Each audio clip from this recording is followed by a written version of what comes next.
Good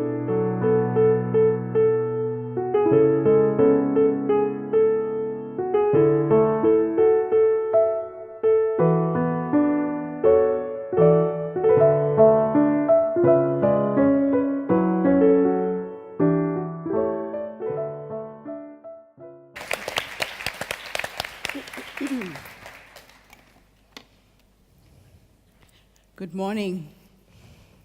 In my native language, I would say to you, Mangwanani Mamukasei, which literally translated means, good morning, how did you rise? My full name is Gertrude Ruadzano Munyaradzimache, and I was born on one of the most fascinating continents in the world. Africa is a harsh continent, but it prepares you to live anywhere. Up until the 22nd of April 2001, I had not quite known what my life purpose was. It was 2 weeks before I launched my first book, and I woke up that morning with words in my head that had to go down on paper. And I went to my computer and I started writing. And I realized at that point that my voice, my body, my very being in this incarnation is merely a channel the Creator is using to awaken the world. A lot of people ask me, Gertrude, are you the typical African woman? I can tell you bluntly now that no, I'm not.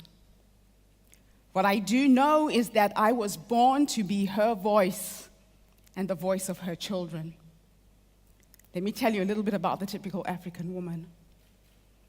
In my country, when I say my country, I'm referring to the continent of Africa, from north to south. The typical African woman is at the bottom of the food chain. The typical African woman is always the last to eat. Her role in society is to fetch the water, prepare the food, fetch the firewood, make the fire, work in the fields by herself, and she's the last to eat the leftovers of her prepared meals. In my country, the typical African woman is physically and psychologically abused. In times of war, she is raped, and she personifies the downtrodden human being. Now, while all this is happening to her, she asks you, where are you, my father, when my education is sacrificed? Where are you, my brother, when I toil in the field and in the kitchen? Where are you, my mother, when my genitals are cut from my body with a sharp knife? Where are you, my sister? Where are you, my aunt? Why do you allow this to happen to me? Now, because I'm not the typical African woman, I want to share with you the spiritual journey that has been my life. I was drawn to theater and dance at the age of 17. World Health had flown into our village in a helicopter.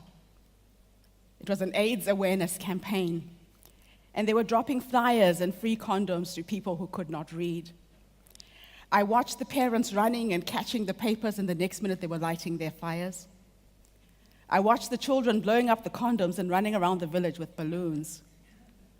They would run the workshops on how to prevent the spread of AIDS in English, and they would take a broomstick and put the condom on a broomstick. We started to notice that every single hut had a broomstick with a condom behind the door. Thousands of dollars were wasted in the 80s. So I wrote to World Health when I was 17 and told them that their campaign had been ineffective and that I wanted them to fund me to write a play with an AIDS theme. We passed down knowledge through storytelling. And we embedded the messages about the virus in this play. And people would go home singing and humming the songs that gave them the message. This project helped me create an all-women's theater group. And my mission was to reach that rural woman in Zimbabwe who hasn't gone to school, an educator about AIDS. My group disbanded when I went to the UK when I was 17. I was 19. But before I left, I had the privilege of getting involved in the making of the movie Cry Freedom with Denzel Washington. It was about Steve Biko, who was one of my heroes, a South African activist who started the Black consciousness movement. But what disappointed me when this film came out is that my hero was killed 15 minutes into the film. And the rest of the story was about Donald Woods, the journalist who wrote the book about Steve Biko. And I vowed that I would grow up and work on telling the African story from our eyes. A lot of stories are told about Africa, but not from our perspective. A lot of stories are told and commercialized, and the truth is left out. So I had to park that dream, got married, gave birth to 3 amazing children. I have 3 kids who were born a day apart. I have just celebrated their birthdays on the 16th, 17th, and 18th of September. Don't ask me how it happened. My excuse is that my husband sneezed at Christmas and I got pregnant. My entrepreneurial journey started when I moved to South Africa in 1994. I paid my way through university as a seamstress and a designer, making African clothes because you could not buy African clothes because of apartheid in shops. I imported the fabric from all over Africa, ended up designing my own prints, and paid my way through university and did a business studies degree, majored in industrial psychology and management. I moved to New Zealand in 2001 and went into business. I had a small shop at a recruiting agency called Medical Recruiters of New Zealand, got involved in the making of King Kong and Avatar as an actress by asking if I could take part in the films when Peter Jackson and James Cameron were working on these 2 movies. Christmas 2004 changed my life. Oprah went to South Africa. I was having Christmas lunch. My parents had come from Zimbabwe for the first time. A girlfriend called me and said, Gertrude, switch on the TV, Oprah's in South Africa. And she stood on this soccer pitch full of children. She had 50,000 children who were affected by HIV and AIDS. And when she opened up her hands, she said, this is the lost generation of Africa. These are kids who will never get to go to school. They've lost one parent or both. Africa needs help. And she reminded me what I had left behind. My grandmother had 11 children. She had 34 grandchildren. 19 of my first cousins have died of AIDS-related diseases. There are 49 orphaned kids on my side of the family, another 40 on my husband's side. So I wrote my first book as a way to fundraise and send that money to Zimbabwe. When the book came out, I woke up in the middle of a dream, and the dream was of my funeral. In the dream, I could smell, I could touch, I could taste. And as my body went into the ground, somebody was reading my eulogy. They said that I would create a foundation that would impact on the 1.1 million orphaned children in Zimbabwe and on the 17 million children on the continent. They said that I was going to write a movie script that was going to win 8 Oscars. I was going to write it, direct it, produce it, and act in it, and share the impact that HIV and AIDS has had on us as a people. And I wrote it all down. The book is called Born on the Continent, Ubuntu. Ubuntu ngamuntu vantu says, a person is a person through other people. So, if you haven't met the person sitting to your left or your right, please pay attention to the people you meet. I am a sum total of everybody I've ever met throughout my travels, and the magic happens when you make those kind of connections. So when I started working with the children in my community, I started to imagine, what if the scientist who will find a cure for AIDS is in one of these kids? What if I help raise the future Nelson Mandela for Africa? And so, when I kneel at their feet, I feel privileged that I was chosen to help Africa's kids. This little girl was following me around the last time I went to Zimbabwe. I was giving her a bowl of porridge. And her little friend was following her. And they were talking about me. And they were saying, gosh, she's so beautiful. She can drive a car. And I realized that all I had to do was to keep going back home and be me and show them what's possible. So Africa Life Education Foundation is rebuilding a school. The Zimbabwean government has not touched the rural schools in 25 years. We started this project. I collected 65,000 books in 90 days by speaking in primary schools in New Zealand and asking children to give away any books they don't want. When that container gets to Zimbabwe, it's going to be refurbished into the first health clinic in my community. People are dying in 2016 of HIV-related diseases because of poverty. The drugs are being administered 40 kilometers away, but we do not have $2 to get on that bus at the end of each month to get the free drugs. My friends helped me create a company called Walk on the Wild Side Tours, and I take people to Zimbabwe on a magical trip, and this helps me fundraise. So the film is called the Ubuntu Prophecies. This is my baby brother, and this is who the story is based on.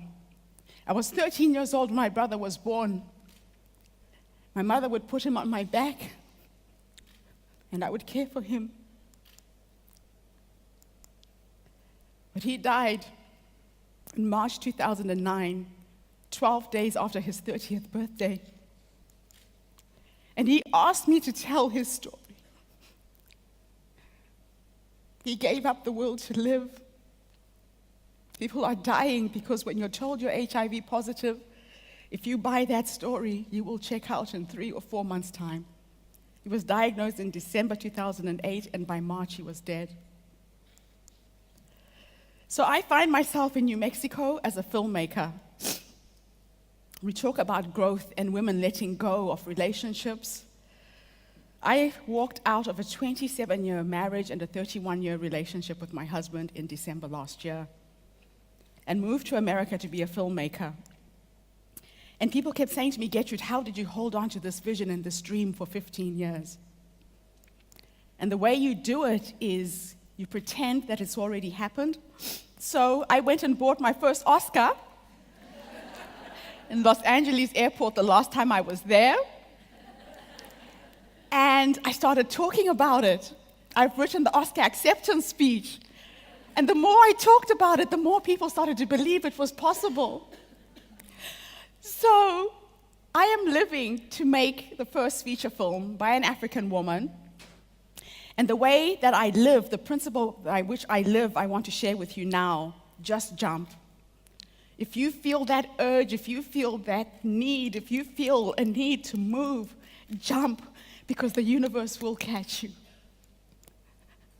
And have fun while you're doing it as well, and teach your children to do the same. These are my boys on the day of their birthdays. And when you hit rock bottom, get excited. Because life is cyclical. It has its ups and its downs. And when you hit rock bottom, hold onto your seatbelt, because the only way from there is up. And dance like nobody's watching. I tend to dance as much as I can, wherever I can, on the beaches of Dubai or in the sands of Africa. Surround yourself with positive people. These are my children now. They have just turned 27, 25, and 19. And they are my biggest fans. They love me with all my warts and all my bumps. There is nothing like the love of a child, because it is totally unconditional. And laugh a lot. Laughter is medicine. I sit with women in my village who have lost all of their children to AIDS. And I ask them, how do you wake up in the morning? How do you go on? And they say to me, Gertrude, what happened yesterday is gone. What's coming tomorrow may or may not happen. There is only this moment. and somebody will crack a joke, and we will laugh, and you will feel it from the bottom of your stomach. So I turned 49 years this year. The average life expectancy of a Zimbabwean female is 35 in 2016. I have lived past my die-by date, and I am grateful to be alive. Don't try and reinvent the wheel. Look for mentors. Thank you for what you've done for us this week to bring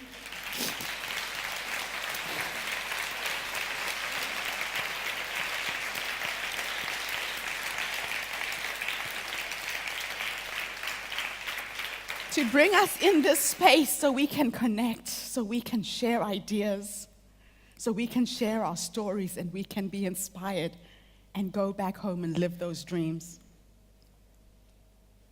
I'm having my first conference in Malmö in Sweden next year, and the vision that I have is to inspire people like me, women from Africa who are in the diaspora, to go back to our communities, because we are the help that Africa is waiting for. My grandmother used to say that for a tree to survive, it has to scatter its seed as far away from it as possible. We've been dispersed around the world through wars, through slavery. I'm an economic refugee. But we have the knowledge base to go back and rebuild the continent. So if anybody here is from Africa, please put up your hand. If anybody in this room has a passion for Africa, please put up your hand. Because we can't do this on our own. We need your help. And when you get the opportunity to speak, speak with passion. Speak with confidence and grace. And don't be scared to share your story. Don't be scared to spread your ideas, because ideas are seeds. And when I plant my seed, I light a fire in somebody else's heart. So thank you for listening to my presentation today. The books are available.